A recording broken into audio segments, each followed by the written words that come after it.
자, 수업 들어갑니다. 이번 시간에는 교재 46페이지요. 46페이지.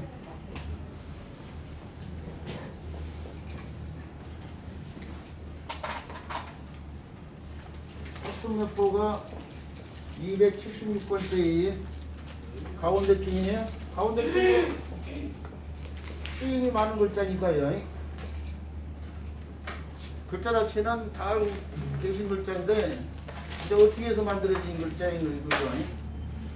뭐 요즘에도 그렇게 가르치신 분이 있을지 모르지만 옛날에 한자를 쉽게 가르치던 분들은 이렇게 어떤 물체가 있고 그 가운데를 길다란 막대기 같은 걸로 뚫고 있는 모양을 표현했다 뭐 이런 식으로 설명하는 사람도 예본 많았어요.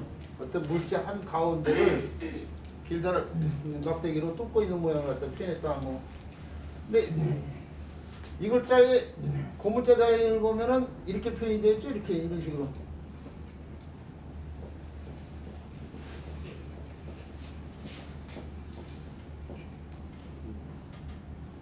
다양한데 여기에 간단한 설들이 같은 방향으로 항상 향이 있어요. 같은 방향으로. 왼쪽을 향하거나 오른쪽으로 향하거나 이 선들이 하나는 이렇게 가고 하나는 이렇게 가고 머지 않고 같은 방향으로 항상 있는데 그럼 이걸 뭘 표현한 거냐? 이게 깃발을 갖다 표현한 거예요. 깃발.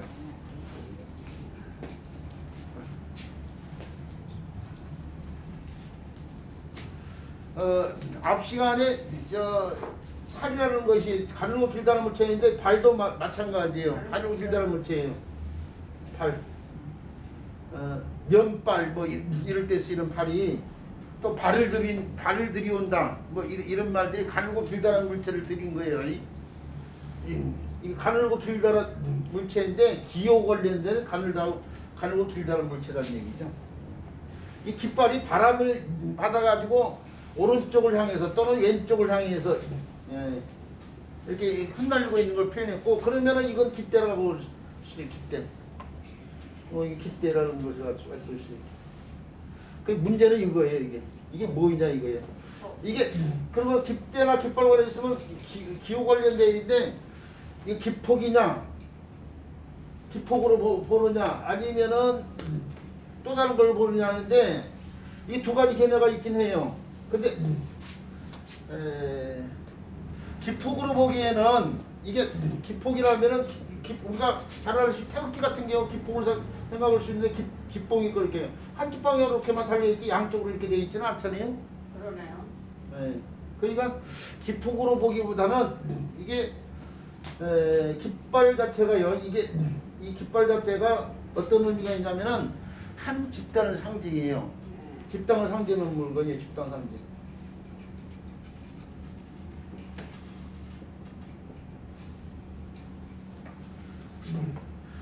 그리고 집단을 상징하고 이게 깃발이 뭐냐면 영유권을 상징하기도 해요. 깃발을 꽂았다는 것은 그 지역을 차지하고 있다는 얘기가 돼요. 그 영유권을 상징하는 물건이기도 해요. 이게.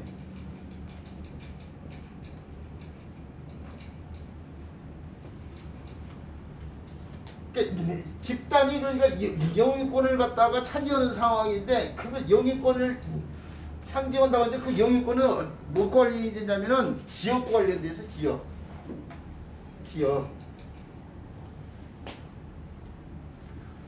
우리가 지역을 나타내는 글자로서 지역을 나타내는 옛날에 주나라 시대에는 천자가 뭐 세상의 모든 땅을 천자의 땅인데 천자가 다 못 사니까 일정한 부분만 천자가 다니시고 봉토를 해서 어떻게 돼요? 제후들한테 나눠졌잖아요.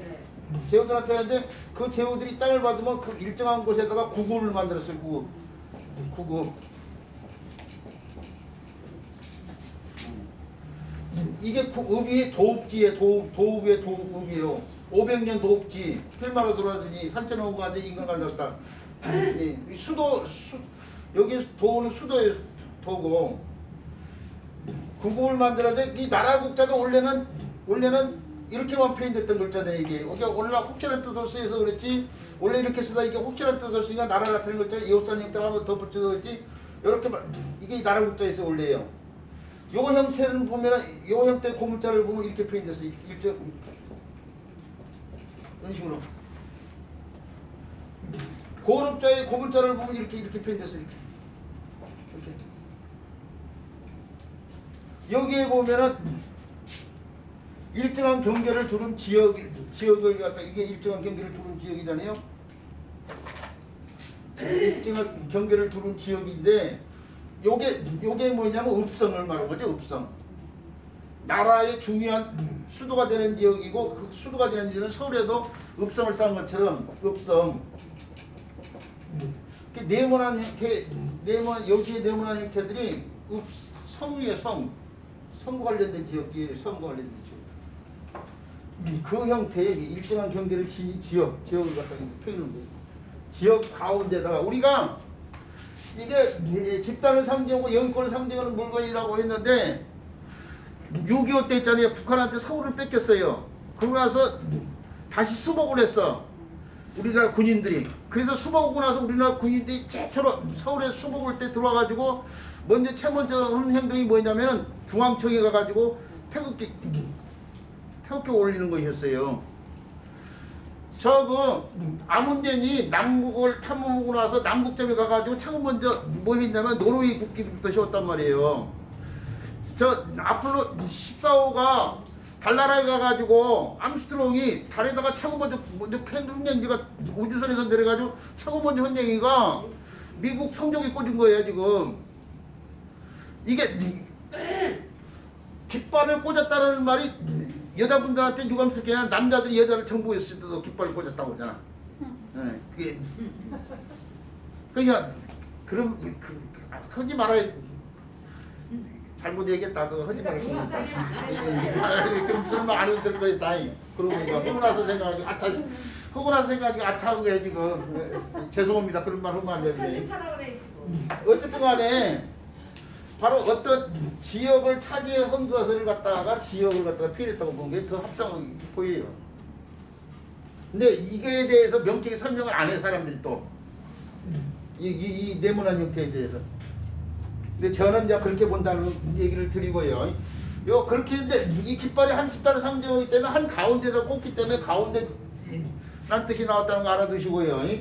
요 글자가 다른 글자 구성에 도움을 위해서 음의 역할을 하는 글자로서 기억을 해줘야 될 글자는 버금중자가 있어요. 버금중자. 뭐 백중지세라든지 얼마 안 있으면 설명되지만 추석은 중추절이라고 하죠. 중추절. 가운데. 그렇죠. 중추절을 때 쓰이는 중추절의 추의 중이에요. 중추가절을 그러잖아. 왜 추석을 갖다가 중추절 이 복음축자를 쓰나요? 네? 중추절에 왜 버금중을 쓰냐고요? 네, 추석을 우리가 중추가절 뭐 중추절 그렇게 얘기했는데 보름이잖아요. 8월에 중순에 있잖아. 이명 선생님 알고 계신 거예요. 우리가 이게 백중지세 해가지고 맞백자를 써서 백중지세 때 형제간에 서예를 놔둘 때는 백중숙계로 이렇게 흔히 써요. 으뜸 민세는 사람 복음하는 사람 그 다음에 숙계 이렇게 해가지고 형제간에 서예를 할 때는 백중숙계를 들어서 흔히 얘기하는데 시간을 얘기할 때는 맹중계로 흔히 얘기를 해요. 맹중계로 이게 서예 오신 분들 서예에 보면은 서예 오신 분들이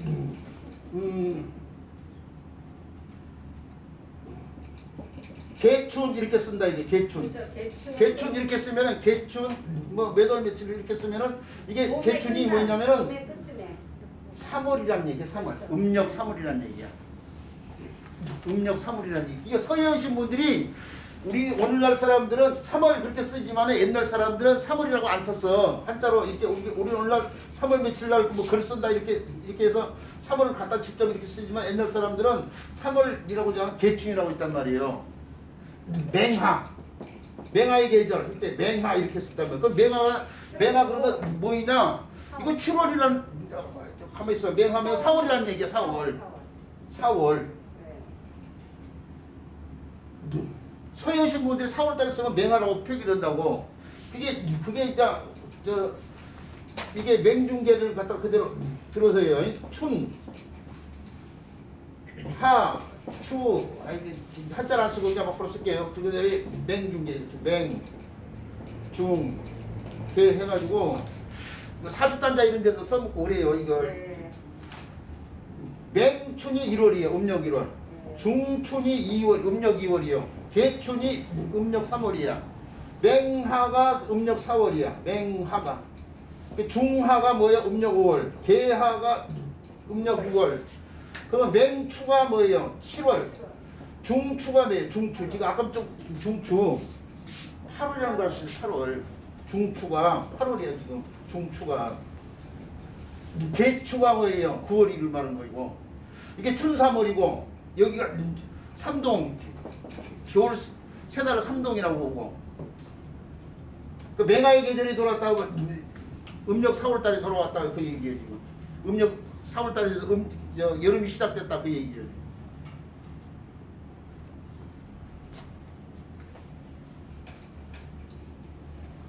그럴 때 쓰인 복음중자다 이거죠. 의외로 쓰지 말아요. 이게 저 달력 이거 관련돼 가지고요. 그런데 음이 좀 바뀌어 가지고요. 충으로도 쓰이는데 충성충자죠. 중이 충이 되면서 마음심자인데 이 마음이 어떤 마음이요? 정성을 다하는 마음이요. 우리가 앞에서 얘기했을 때 충성이 오늘날은 임금이나 나라나 윗사람한테 충성이라는 말로 쓰지만 충성의 의미가 원래 한자로 쓰면 충성주에 충성을 한자로 쓰면 충성 이렇게 쓰잖아요. 정성성자. 충이 곧 성과 같은 의미야. 이게 정성성자잖아요. 정성성자. 그러죠? 네. 충성이라는 의미를 오늘날 윗사람한테 진심을 다하는 마음으로만 생각하는데 모든 사람한테 정성을 다하는 이게 정성충이야. 이게 원래 정성충. 내가 아닌 모든 사람한테 진기지휘충, 주자는 진기지휘충이라고 하는데 자기의 모든 마음을 갖다가 가지고 다 하는 걸 갖다가 진기지휘충이라고 이렇게 설명했는데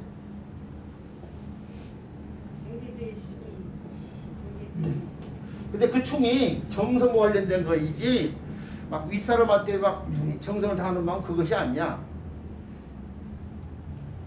충성이란 말이 충성이란 뜻의 성자의 뜻이 충리의 뜻이다 이거야. 그러니까 제 얘기는 본래 의미가. 근데 성이 뭐예요? 정성성자잖아. 이 정성의 의미를 갖고 있는 말이다 이거야. 충성이란 말 자체도 원래는. 그 다음에 이렇게 해가지고 오도자가 들어가면 소고 충자죠. 소고 충자고 속충자가 되고 속마음 충자가 되기도 하고. 속마음 충자. 원래는 속옷이에요.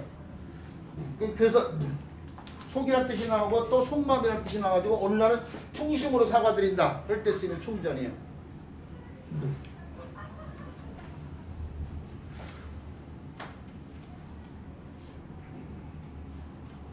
나라를 상망 깊은 속마음을 갖다 우국충정 그런단 말이에요. 나라를 걱정하는 우 근심우자 우국 충정의 충자를 충성충자로 생각하는 사람들한테 그게 아니고 깊은 속마음과 충정.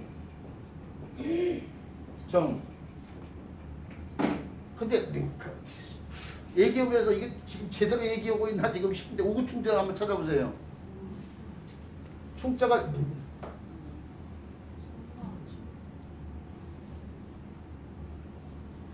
나라를 걱정하는 속뜻. 충성충자가 아니죠? 우국충정.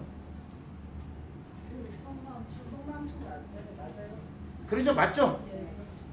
아니 근데 갑자기 잘못 쓰고 있나 싶어가지고 우국충정의 충자가 사람들이 충성충자로 생각하는 사람들이 많은데 속마음이에요. 나라를 걱정하는 속뜻이에요.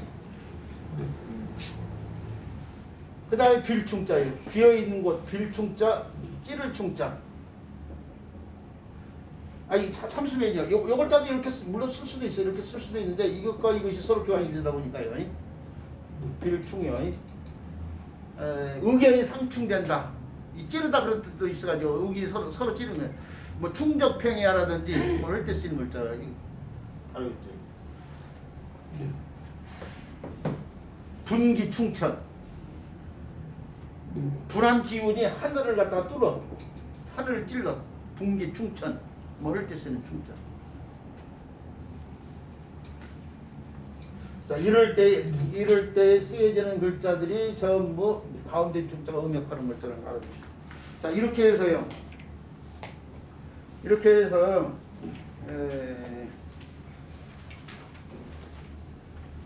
위정편 제18장에 해당되는 신춘 한자를 다 살펴봤네요.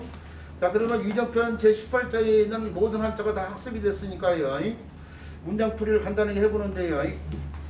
자, 문장풀이를 해보기 전에 어떤 의미를 갖고 있는 문장인지를 확인하기 위해서요. 풀이된 거예요. 제가 뭐 제 나름대로 풀이를 해놨는데 풀이된 걸 한번 살펴보는데요. 자장이 녹구하는 것을 배우려고 한다고 했어요. 자장이란 공자의 제자인 자장이라는 사람이 녹을 구하는 것을 배우려고 하니까 공자께서 말씀을 했어요.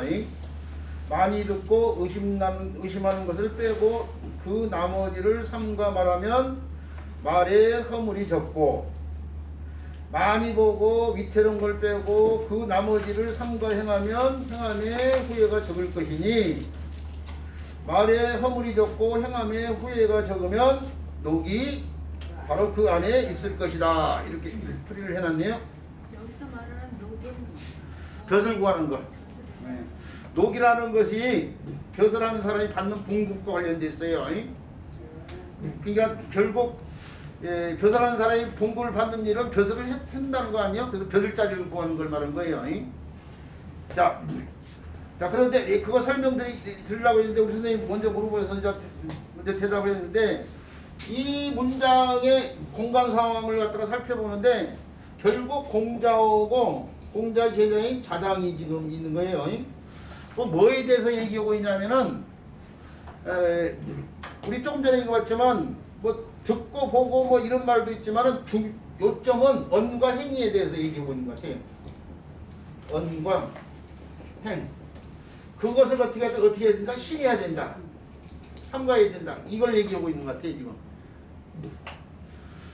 자, 이 문장의 공간상으로 우리가 생각해 보는데 공자하고 자장이 있는데 자장이 녹구하는 것, 벼슬자리를 구하는 것에 대해서 어떻게 해야 되냐고 물어보니까 공자가 언과 행을 말하는 것과 행하는 것을 삼가해야 된다. 그러면은 녹이 그 안에 있을 것이다. 이렇게 얘기한 거예요, 지금. 자, 대략적인 상황은 그런데 이제 문장을 통해서 다시 한번 살펴보죠. 자, 맨 먼저 자장이 나오는데 자장은 공자의 제자 가운데 공문식철에 들어간 사람은 아니에요. 우리가 공자 제자가 3,000명이고 거기에서 유교에 능한 사람이 70 또는 72인으로 얘기하고 그 중에서도 10명을 들어서 공문식철로 얘기되는데 요 사람은 공자 후 말기 제자예요. 공자 제자가 있으면 제가 아홉벌이고 자가 아들벌이라고 하는데 아들벌에 해당되는 사람인데 책에 따라서는 48세 연하 또는 47세 연하로 보기도 해요. 아들뻘에 해당되는 사람이죠. 48세 연하니까. 원래 성은 전손이야, 전손. 어리석을 전자인데 손자 손자예요. 전손이고 성이요.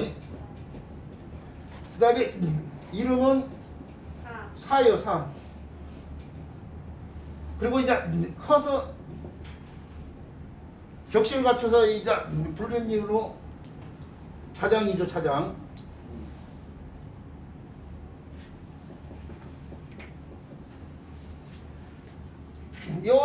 이름을 사라고 부르신다는 것은 스승이나 부모 같은 경우고, 자장이라고 부르는 것은 동료나 동년배들이 부른다고 했죠. 여기에 자장이라고 써 있단 말이에요. 그러면 그런 자장의 동년배 되는 사람이 기록을 했다는 걸 알 수 있어요.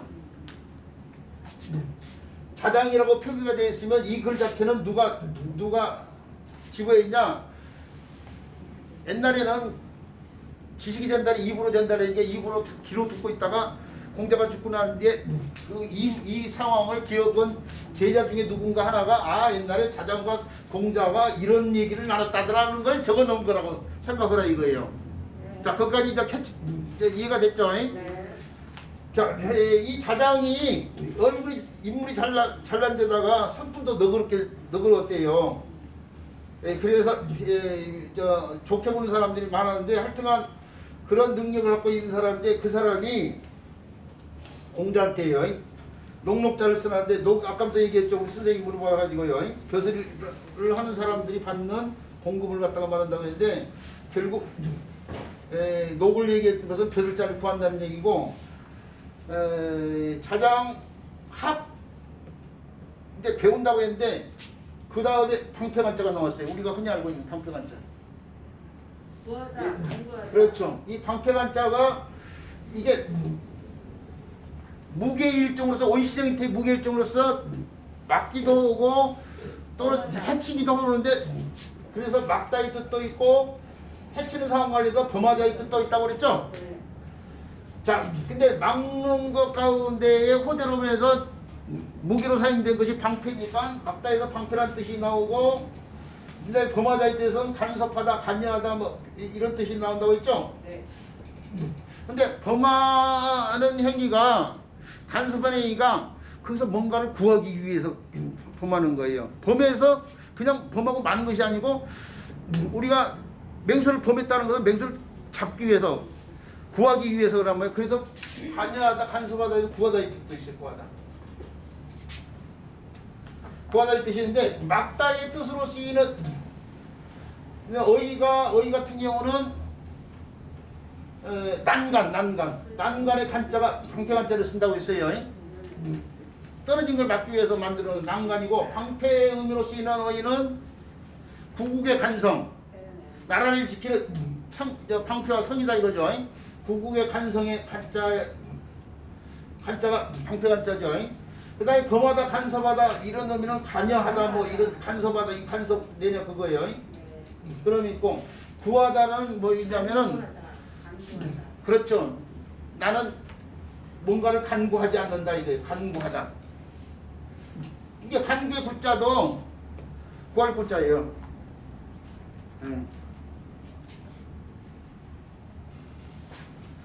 이 간구란 말이 나는 억지로 사랑을 간구하지 않겠다. 이런 표현의 간구예요. 어휘력이 있는 사람이 만약에 표현을 한다면은 나는 사랑을 억지로 간구하지 않겠다 이런 표현을 한단 말이에요. 그때 쓰인 간구라니까 이게. 근데 옛날 소설 같은 거 읽어보면 이제 그런 데서 이제 나오겠죠. 근데 그때 간자가 방패 간자인데 그때는 구하다 이 의미인데 자 여기서도 간 로컬 때의 간자도 구하다의 구하다. 이걸 방패 간자로만 알고 있는 사람이 구하다의 뜻으로 이걸 책임지려면은 문자 공부를 제대로 해야 되는 거예요. 지금 그러니까 여기서는 아주 완전히 뭐 차이가 나거든요. 자, 그래서요. 학간 로켓 때 배우려고 하는데 뭐에 대해서 배우려고 하냐면은 구하는 것에 대해서 배우는데 그게 녹을 구하는 것에 대해서 배우려고 한다 이거죠. 그러니까 공자께서 말씀하셨어요. 담은 많이 듣는다고 했는데 그 밑에 문장은 dak연이 나와요. 이게 문과 견이 나오냐니까요. 견. 그 다음에 고르요. 그 다음에 신언 했는데 이게 이제 상대가 된 게 언이에요. 언. 그 다음에 이거 상대가 된 게 행이요. 행. 많이 들은 것이 이제 많이 듣는 양을 이렇게 이제 형상을 시킨다면 이렇게 되는데 많이 들어요. 다문이 많이 들어요. 그러고 나서 뺄 걸장, 빌 걸장, 의심나는 걸 뺀다 이게. 많이 들은 것 가운데 분명치 않는 걸 빼는 거예요. 지금. 분명치 않은 걸 빼. 이거 들었는데 분명하게 들은 것이죠. 의심나는 거 뺐다니까요. 그러고 나서 그 분명히 들은 그것만 가지고 그것만 가지고 조심해서 마른다 이거예요. 말을 하는데 그 나머지를 가지고 말을 하는데 조심한다 이게. 의심나는 거 말하지 않고. 이게 의심나는 거 이것이 그냥 부지야 부지. 부지인데 앞에서 그랬잖아요. 부지 시지야. 알지 못하는 건 뭐? 그러니까 알지 못한 건 분명히 알았기 때문에 뺀 거야 지금. 부지한 것을 부지한 줄 알고 있기 때문에 그런 거야. 그러니까 부지한다는 그것은 아는 것이야 결국. 내가 안지 모른지가 아니고 부지조차도 안 거야 지금. 그래서 그걸 빼고 안 것만 있는데 이 문도 있죠. 그냥 문이 아니야. 걔 들리는 모든 거. 분명히 듣는 거야. 여기 아까부터 분명히 의심나는 거 분명히 듣는 건데 그게 뭐냐? 우리가 듣는다는 뜻의 글자가 또 다른 글자가 들을 정자가 있어요. 그러죠? 청이불문이라는 말 있잖아요. 청이불문. 들어도 들리지 않고. 그렇죠. 들어도 들리지 않는다. 그랬는데 시불교 뭐라도 보이지 않고.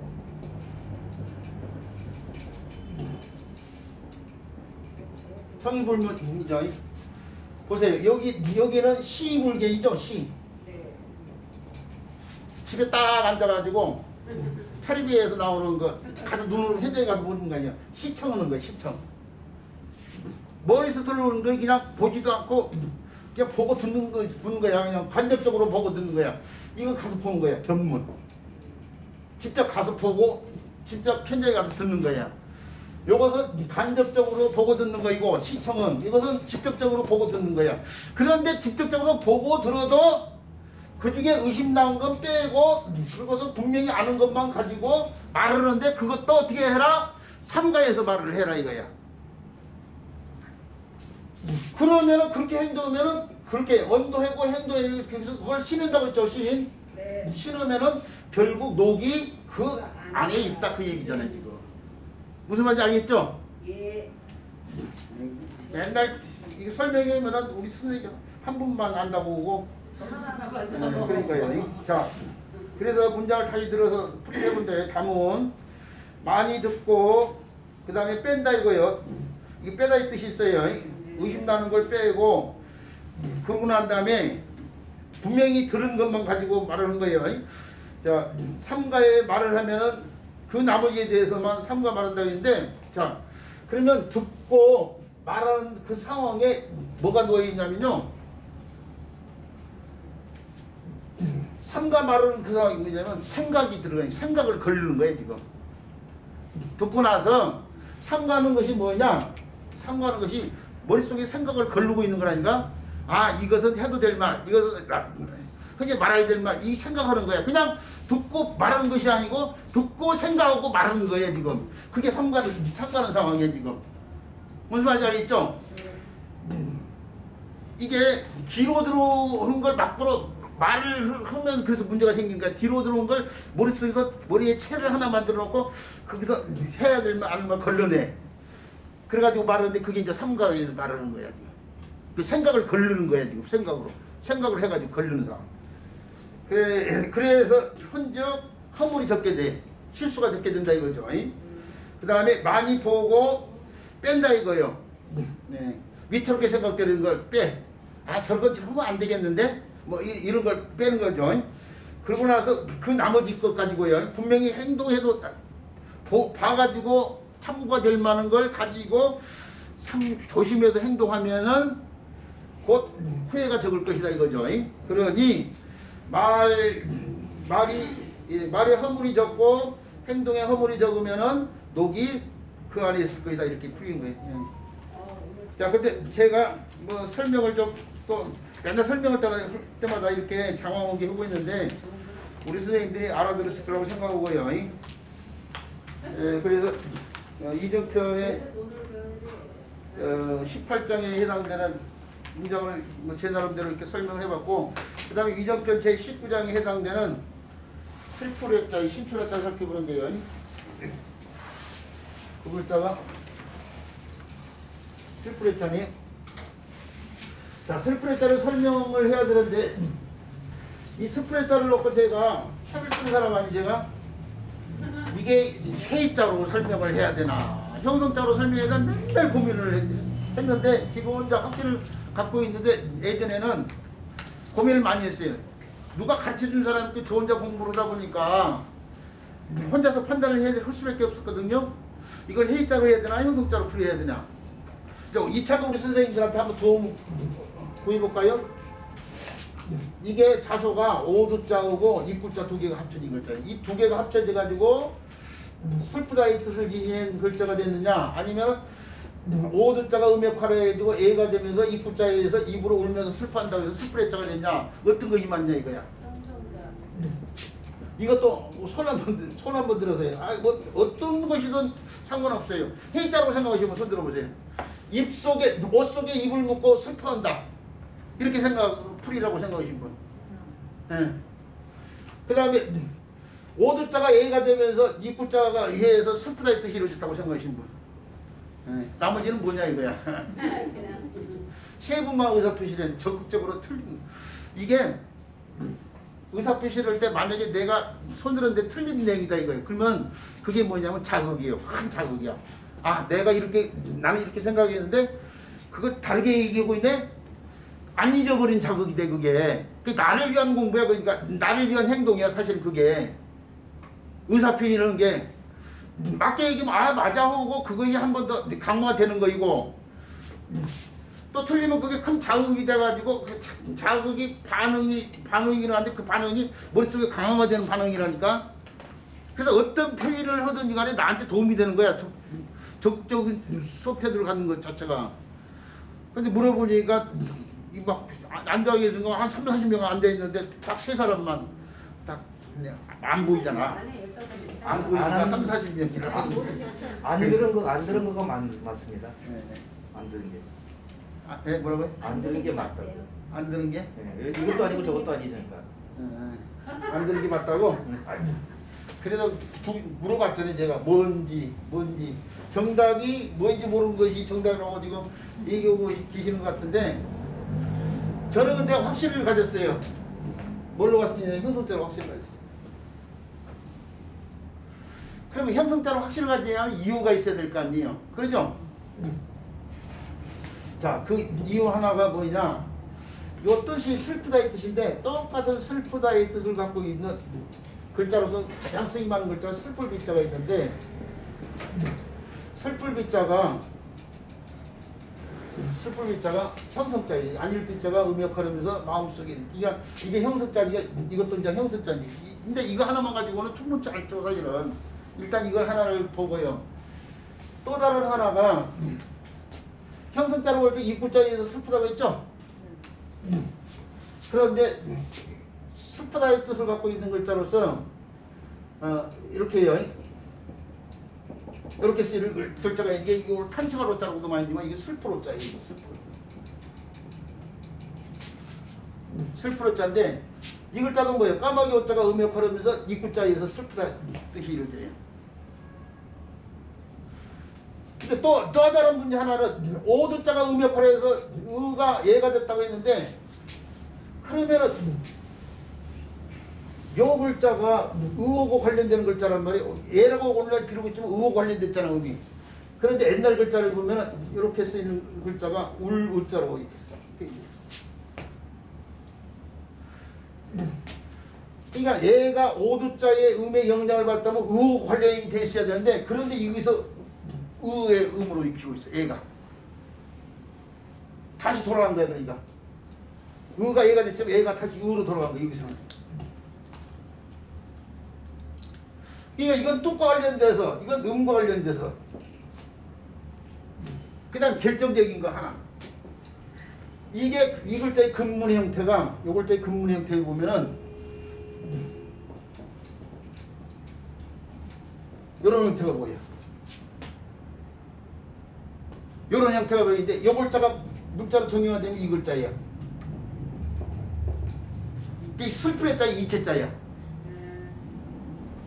슬플의 자 이자인데 이게 슬픔 이자처럼 마음 십자에서 마음이 슬픈 거 아니야? 이것도 마음 십자에서 이게 슬프다 이 뜻이 이루어졌어. 근데 의가 얘가 된 거예요. 근문에 분명히 이 형태가 보여. 찾아보세요. 우리 선생님들 요즘에 옷 억과 마음 십자가 표현된 요글자가 근문에 모두 이 슬플의 자 이치자로 쓰이고 있어요. 근데 이걸 보면 분명히 오두자가 음역하는 글자라고 확신할 수밖에 없어. 그래서 요글자 때문에 형성자로 보기도 하고, 마지막 하나가 설문회자. 설문회자가 비록 틀린 게 많지만은 설문회자에서 요글자가 종구, 종성으로 이렇게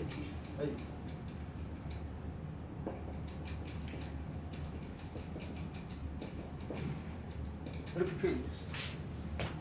그래서 이 5가지 사항이 요 설풀의자가 형성자라는 걸 갖다가 알게 해주는 근거가 된다고 보고, 이게 해자로 볼 수 있는 근거는 딱 하나가 있어. 사실은 저는 옛날에 해자로 봤다가 또 형성자로 봤다가 해자로 봤다가 형성자로 봤다가 왔다 갔다 하다가 이게 도대체 해자인지 형성자인지에서 온갖 자료를 다 찾아와가지고 한 5가지 이 자료에 의해서 형성자라고 생각을 했는데, 한때는 이거 해자로 봤잖아요. 그 해자로 본 이유가 있어. 그 근거는 제가 해자로 봤던 근거는 그거야. 오두자가 오두자 사이에 입구자가 달라붙었죠 지금. 오두자가 사이에 입구자가 달리면 그 안에 들어간 글자가 의미의 글자가 대부분이야. 이게 예컨대 우리 아까 하면서 소고충자 같은 경우 중이 충이 됐잖아. 그러죠?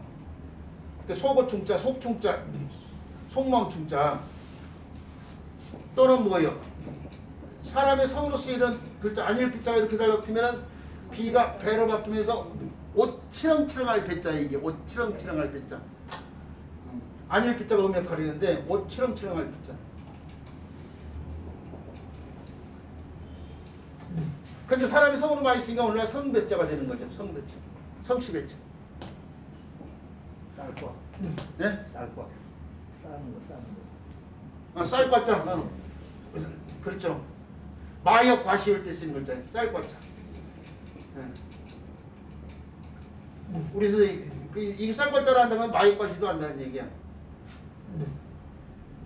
말 가죽으로 전쟁터에서 장수가 죽으면 말 가죽으로 죽은 사람이 시신을 싸서 고향으로 시신을 모시고 와요. 그래서 장사를 지내죠. 마역밭이. 그때 쓰는 받자. 또는 더러울 설자. 외설적이다 할 때 쓰는 더러울 설자. 여기 힘을 냈자. 힘을 냈자.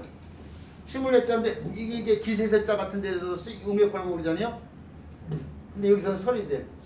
이건 세지만은 이 몸이 나타나면서 리을자가 입성되면서 설이 돼요. 근데 옷이 더럽다고 해서 더러울 설자 아니에요? 그리고 외설적이다 할 때 쓰는 글자. 외설적이다. 그 외에도 많이 있어. 그 외에도 많이 있는데 전부 다 뭐예요? 가운데 들어가 있는 글자가 중이 충이 되고 비가 배가 되고 과가 과가 되고 그 다음에 예가 설이 된 상황인데, 근데 이 글자는 그러면 구가 음역화를 하는 글자가 아니잖아. 그러면 결국 이건 해자로 봐야 되는 상황이야. 이런 것에 입각한다면 해자가 이게 음역 글자가 아니면 그러면 결국은 해자로 봐야 될 수밖에 없는 상황이라고. 근데 글자가 이 글자가 음역 글자가 아니고 오두자가 음역 글자이기 때문에 그런 거야. 지금 반대로 이 글자가 아니고 오두자가 음역하는 글자였던 거야. 그러니까 요 글자가 음역하는 것도 의지할 글자처럼 이거 의지할 글자가 오두자가 음역하는 말이야.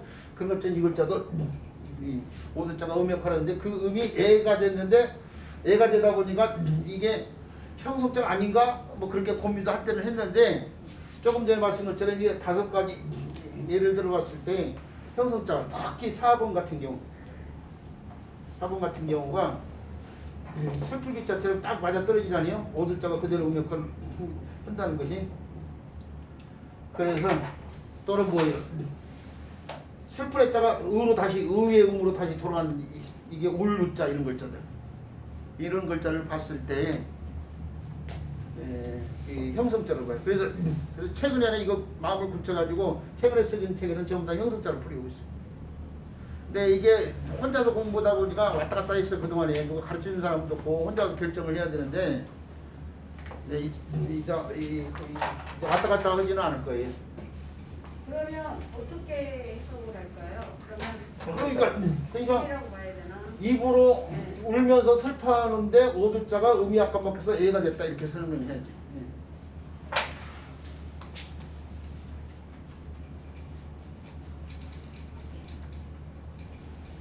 근데 이 근거를 좀 5가지 짜오는데 결정적으로 보는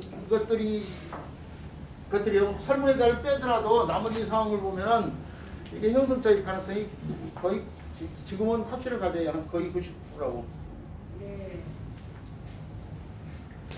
자, 그렇다는 거 알아두시고 그 다음에 배도 글자 오늘의 마지막 글자예요. 공변될 공자. 시계를 보니까 오늘 마지막 글자네. 공변될 공이라는 글자인데 이게 오늘날 공변됐다는 말을 잘 안 써요. 공변되다라는 말을 잘 안 써요.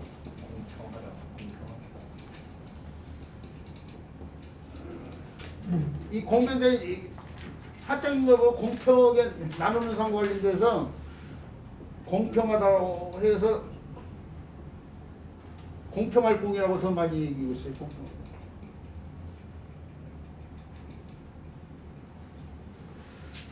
근데 사전의 표기가 우리가 이 공평할 공이라고 하는 사람도 많이 있지만 사전의 표기가 아직 공변대이다고 표기로 된 사전들이 못해요.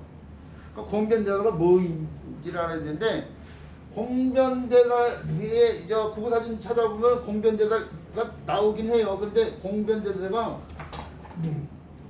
공분대다에서 바뀌었고 공분대다는 공반대다에서 나온 말이다 이렇게 돼 있어요. 공반대다, 공번대다, 공편대다 이런 식으로 해요. 그러니까 공반대다, 공번대다, 공변대다 이런 식으로 바뀌었다는 얘기인데 이 공반이 한자로 이렇게 표현돼요. 공적인 상황으로 돌이킨다 뭐 이런 의미인지 근데 공반대다가 사전에 안 나와 또 공변대다는 나오는데 공반대다는 안 나와. 어원으로는 나와. 공반대다가 있다는. 그래서 이것과 이것이 서로 관련된 것이 아니고 분별할 편자 공평할 공자에다가 나눌 반자예요. 이게 나눌 변이라는 글자인데 나눌 편 분별할 편이 글자인데 공변대다를 갖다가 공변대다의 공변이 이 공변이라고 설명하는 사람도 있어요. 이게 정확하지 않은 거라니까. 정확하지 않은데 사전에는 공변대다의 원말이 공본대다고 공본대다는 공반대다에서 나왔다고 그렇게 돼 있는데 그 공반이 한자로 이렇게 표기됐어요. 근데 이게 근데 사전에 안 나오는 글자야. 어음만 그렇게 어음 따져보면 이렇게 돼 있는데 그래서 그걸 무시하고 공변대다가 공평할 공자에 나눌 변자를 쓴 이 공변에서 나온 말이다 이렇게 설명하는 사람도 있다 이거예요. 이게 정확하지 않은데 현장에서 우리 선생님들의 이제 가르쳐야 될 선생님들이니까 이런 것까지 이제 학문적인 접근을 통해서요 이렇게 자세한데 처음부터 그냥 공평할 공으로 가는 것이 뭐 나올 것 같아요 현장에서는. 공평할 공으로. 네. 근데 이 공변대가 공평하게 나누는 상황과 관련돼 있으니까. 그리고 이 글자 자체는 자원을 살펴보면 원래는 그냥 이렇게 나누는 형상과 이게 어떤 물체예요. 물건품자에 입구자에 또 3개가 들었는데 그 입구자 하나를 갖다가 표현했다고 했는데 이게 물건품자가 네모나게 구체적으로 얘기하면 그릇이라고 했죠 제가. 이 그릇 음식이 담긴 그릇 같은 걸 갖다가 표현했다고 더 구체적으로 설명한다고 치면. 막연한다고 치면 물건을 나누는 거이고 더 구체적으로 치면 그릇의 음식 같은 걸 나누는 글자로 이렇게 봐야 된다 이거예요. 음식을 나누는 건가요? 그렇죠. 그러니까 그릇 속에 음식을 나눈다고 봐야죠. 그릇을 나눌 수는 없잖아. 그릇 나누면 깨지는 거니까.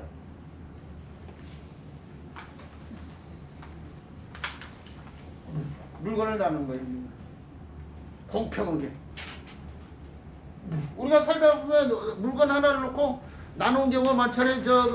뭐요? 우리 어렸을 때 요즘에도 그 연인들이 가끔 가서 아이스크림 여름에 아이스크림 사 먹을 때 쌍쌍바 사 먹잖아. 쌍쌍바. 예. 쌍쌍바 사 먹어서 이렇게 나누잖아 이게요.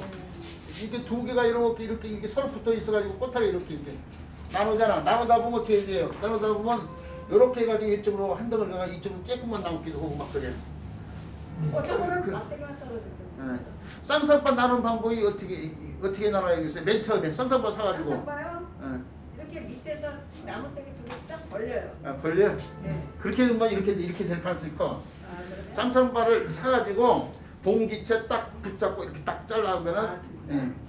사람들이 껍질 벗겨 놔서 자르려고 온단 말이야. 그렇죠, 그렇죠. 근데 봉지를 딱 붙잡고 이렇게 딱 붙잡고 딱 자르면 가운데로 딱 이렇게 안 떨어지고 딱 떨어져. 근데 이상하게 사람들이 껍질 벗겨 나서 자르려고 그래. 얼마나 네. 많이 잡수셨으면 그걸 타득하셨어요. 자, 쌍쌍바위 껌. 우리가 껌 한 통이 오늘 1,000원, 껌 안 사본 지 오래돼가지고 1,000원이 안 되잖아요 지금. 그죠? 몰라요. 똥은 안 사먹어. 껌 한 통 이렇게 사면 그 껌 속에 한 뭐 양념국해서 들어있잖아요. 자, 이게 하나가 1,000원이 안 되니까 하나에 뭐 80원, 한 100원 정도 된다고 쳐야. 껌 하나에 100원인데 쌍쌍바 공평하게 나눌 때 아까 껍질인데 이것은 이제 껍질 벗겨서 나눈다고 치면은 이게 공평하게 나누는데 이렇게 공평해서 너 먹고 나 먹고 뭐 이렇게 있는데 여기서 껌 주인이 있을 거 아니야. 두 사람 중에 한 사람이. 그러면 이렇게 자기 껌이니까 자기가 조금 양을 많게 해요. 내 껌이니까. 그리고 너는 얻어먹으니까 요만큼 가져가야 돼. 그러면 요만큼 이게 더 가져가는 상황인데 이게 돈으로 치면 얼마면 10원도 안 될걸? 한 10원? 10원밖에 10원의 인심을 얻고 싶어요. 인심을 잃어버리고 싶어요. 그 10원을 이걸 상대한테 주면 상대가 깜짝 놀란 거야. 속으로 마음으로. 자기 건데 나보다 더 큰 걸 주네? 보고 10원을 가지고 인심을 사는 거야. 근데 10원 가지고 인심을 잃을 수 있다니까 반대 행동을 하면은 왜 그 짓기 생각 없는 그 짓거리를 하냐 이거야. 10원 가지고 그렇게 사람이 인심 없는 사람으로 박한 사람으로 인정받으면 안 되잖아요. 공평이라는 것은 정확하게 물질의 양을 나누는 거가 마음에서 결정돼. 우선 마음에서 좀 부족해도 공평하다고 생각할 수가 있거든. 이게 공평하다는 것이 우리가 물건 두 개를 공평히 나누는 방법이 딱 있잖아요.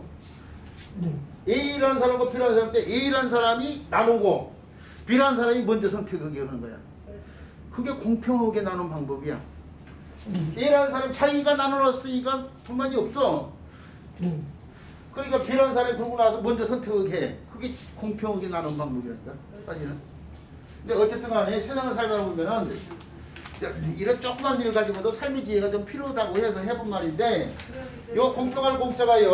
어쨌든 간에 물건을 나누는 상황에서 나왔고 요 글자가 다른 글자 구성에 도움을 주면서 이제 음역하는 글자를 살펴보는데 그런 음역하는 글자로서 기둥자가 이렇게 달라붙어 있어요. 공이 옹으로 바뀌어요. 아음인 기역이 후음인 이음으로 잘 바뀌죠.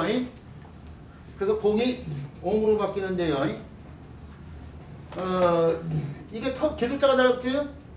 깃털인데 목에 있는 깃털 관련돼 있어요. 목에 있는 깃털 관련돼서 이게 목토롱자예요. 원래 공이 옹이 되면서 귀에 깃털 관련인데 목에 있는 깃털 관련인데 그게 목털이에요. 목토롱자인데 짐승들 가운데 조류 있죠. 조류는 이거 항온동물인데 동물 가운데서도 체온이 가장 높다고 보는 동물이에요. 시간 됐다고 그러는데. 죄송합니다.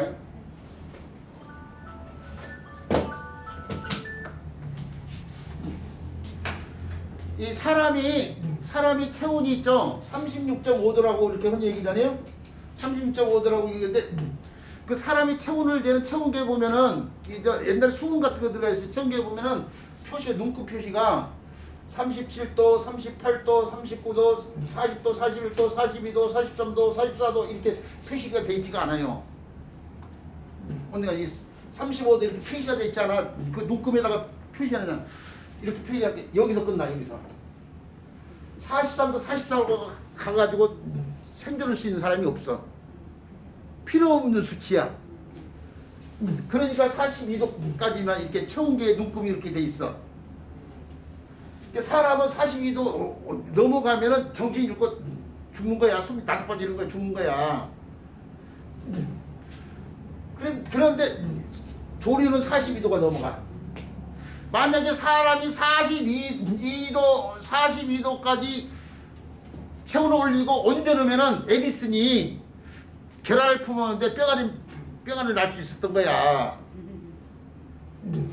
에디슨이 뼈가를 못 나온 것이 40도까지 사람이 온전을 이게 있을 수가 없기 때문에 조류는 42도까지 된다니까.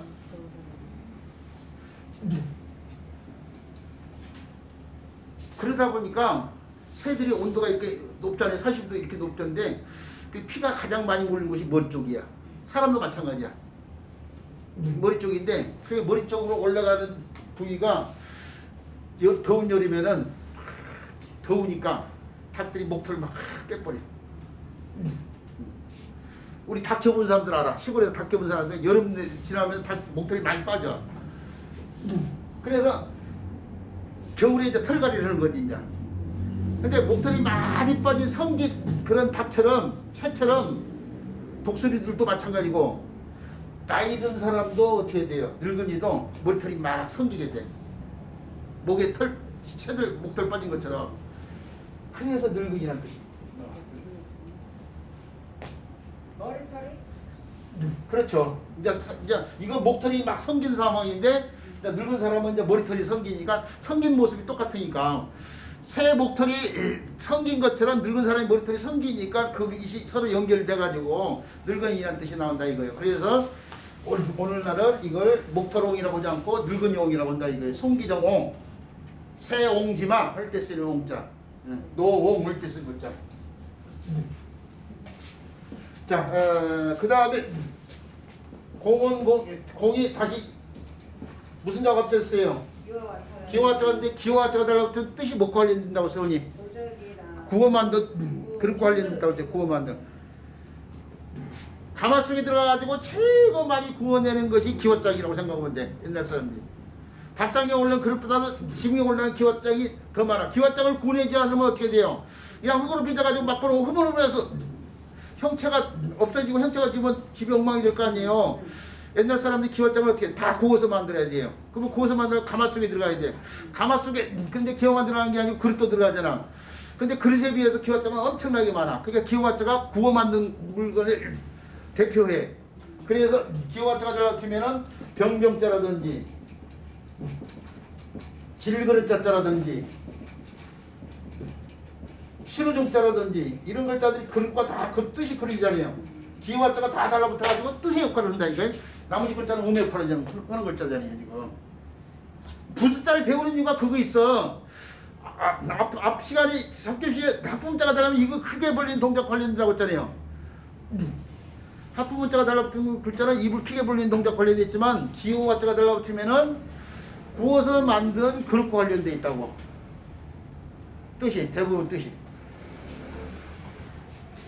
이것도 그래서 구워서 만든 그릇과 관련되는데 공이 옹이 되면서 그릇과 관련되는데 기와자에서 그릇과 관련되는데 그 그릇이 장이나 된장 같은 걸 담는 도교, 장독의 독옹자, 독옹자.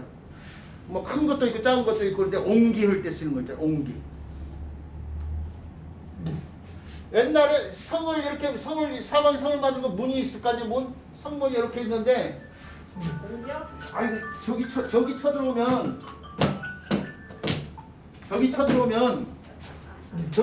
여기 문만 닫고 있으면 어떻게 돼요?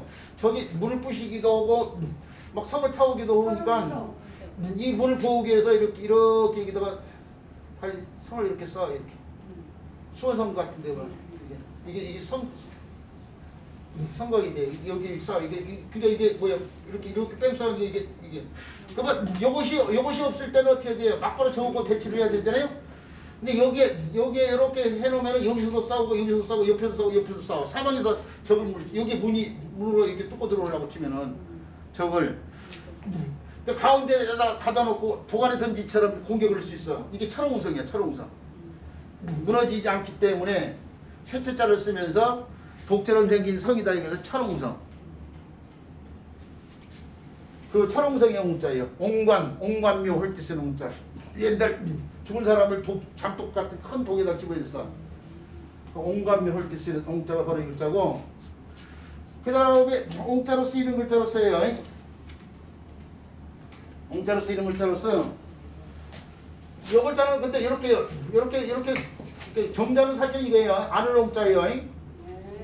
안을 옹자를 써서 이게 원래 정자를 이렇게 쓰는 글자인데 오늘 약자를 이렇게 쓰고, 그다음에 옹이 송으로 박혀서 이용자 과일이 과실이 된 것처럼 송인데 소나무 송자가 있고요. 소나무 송자. 그 다음에 기릴 송자가 있어요. 얼굴이 잘났으면 기리는 거예요. 그래서 머리 할자가 되면 얼굴인데 머리 할자가 기릴 송자예요. 소나무 송자.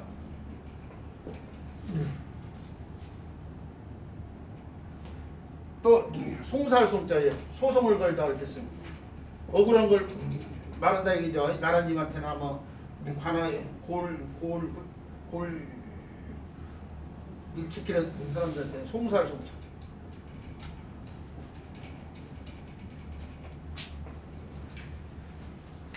그 다음에 요 글자가 공편된 글자가 아까부터 이렇게 쓰여 있는데 요 글자에서 이렇게 쓰기도 하지만 요 글자를 이렇게 쓰기도 해요. 이렇게. 네모난 형태가 물건의 형태를 갖다가 이렇게 동그라미 쓰고 호들하면서 이렇게 근문에서 이렇게 주고 그것이 소리 와서 이렇게 쓰이는데 그것을 이렇게도 쓰지만 이렇게도 쓴다고 이렇게. 이게 이제 오늘날 밑에 걸 쓰고 있는데 요 글자가 이렇게 해가지고 이렇게 쓰이는 글자였어요. 근데 이 글자가 후대로면서 진면자를 머리 혈자로 이렇게 바꿔가지고 이렇게 쓰게 돼요. 진면자하고 진면자가 벽풀명자도 교환이 되지만 구멍혈자하고도 교환이 돼요. 왜 그러냐면 이게 구멍 속에서도 이게 구멍혈이라는 글자인데 구멍 속에서도 집을 사. 옛날 동물 살기 혈거 생활했잖아요. 옛날 사람들이 동물이 구멍 집이 되기도 하니까. 그래서 이렇게 벼슬 한자를 이렇게 쓰기도 하지만은 이렇게 바꿔 쓸 수도 있어요. 이렇게요. 이게 머리 할자를 써가지고 이렇게요. 이렇게. 갑자기 돌자도 이렇게 쓸 수도 있지만은 이렇게 쓸 수도 있고 이렇게 쓰기도 해요. 네.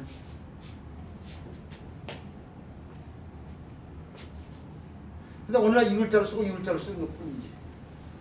그런 것처럼 이것도 진면자를 구멍혈자로 바꿔서 이렇게 쓰는데 요 글자를 갖다가 사람들이 설문의에서도 요 글자를 설문의에서도 진면자하고 골곡자가 합쳐진 글자로 설명을 하고 있거든요. 그 다음에 골곡자로 설명하는 사람들이 많아. 또 더더군다나 이 글자의 부수자가 뭐냐면 진면자로 돼 있어. 그러니까 이 글자의 분석을 머리혈자하고 구멍혈자하고 바로 이 글자 공변될 공자로 분석을 해줘야 되는데 이게 부수가 진면으로 돼 있으니까 진면자 빼고 나면은 뭐예요? 진면자 빼고 나면은 골곡자가 남잖아요. 그 골곡자로 설명을 하려고 한다니까 사람들이. 요 풀이가 잘못된 풀이다 이거예요 지금. 요 풀이가 맞는 거예요 지금 요 풀이가. 이게 용이 된 이유가 공이 여기서 옹이 됐잖아요. 이몽 추가돼가지고 용이 된 거예요 지금 용. 집이나 구멍일자인데 집이나 구멍이라는 게 사람이나 물건들을 담을 수 있는 공간이 있잖아. 그래서 이게 담을용자예요 담을용자. 그렇죠. 그리고 담는데 남의 시선을 담는 게 얼굴이니까 얼굴용자가 되기도 해요. 왜 이러지? 받아보세요. 아니야 뭐 울리는 거야. 뭐 맞춰놓고 지금 울리는 거야. 뭐가 있겠죠? 자 그래서 요 글자를 갖다가 사람들이 담을용자 얼굴용자를 진면자하고 골곡자로 풀이는 사람들이 부지기로 쓰는 말하는데 그 글자가 아니고 이 글자가 고문자도 소전에 보면 이렇게 표현됐거든요. 이게요. 이렇게 표현되는데 골곡자의 소전의 형태는 이거예요. 이렇게 표현됐어요.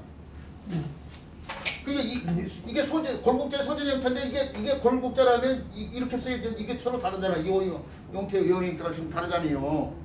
그러죠? 네. 이게 골곡자가 아니란 얘기야. 이게 구멍혈자오고 이게 비록 이렇게 쓰고 있지만 이게 공변될 공자라니까. 공변될 공자가 목토롱자나 도공자에서 옹이 되는데 여기서는 용이 된 거 이멈추가 돼가지고 그래서 집이나 구멍 속에 뭔가를 담는다고 해서 담을 용자가 됐다 이거예요. 무슨 말인지 알겠죠? 네. 여기까지만 할게요. 그러고 나서 이 글자가 물이 달라고 쓰면 질펀이 흐를 용자, 뭐 용매라든지 수용성 뭐 할 때 쓰는 질펀이 흐를 용자가 있고요. 그 다음에 세 글자가 달라고 쓰면 녹일 용자가 있어요. 영광농 할 때 쓴 글자예요. 녹일 용자. 그 다음에 부용 용자가 있어요. 꽃 관련돼서 연꽃을 갖다가 부용이라고 그래요. 부용. 뭐 이럴 때 다시 음역할을 해요. 질펀이 흐를 용. 수용상 뭐 액체 뭐 이럴 때 쓰는 거죠. 이거 녹이는 새를 녹이는 거예요. 용암 뭐 용접 뭐 할 때 쓰는 글자. 이건 연꽃 용자 연꽃. 연꽃 글자는 필초변에 아비 붙자고요. 자 이런 데서 음역하는 글자가 공변될 공, 공평할 공자라는 거. 알고 있죠. 자 이렇게 해서요. 오늘 수업을 끝내는데요. 막판에 와가지고 뭐 핸드폰이 울린 바람에 죄송하다는 말씀 드리고요. 오늘 수업은 여기서 며칠 들어오고 내일부터 수업 설 연휴가 시작되는데요. 설 연휴 잘 보내시다가 다음 주 수업이 있죠. 다음 주 수업. 다음 주 수업에서 뵙겠습니다. 자, 오늘 수고하셨습니다. 고맙습니다.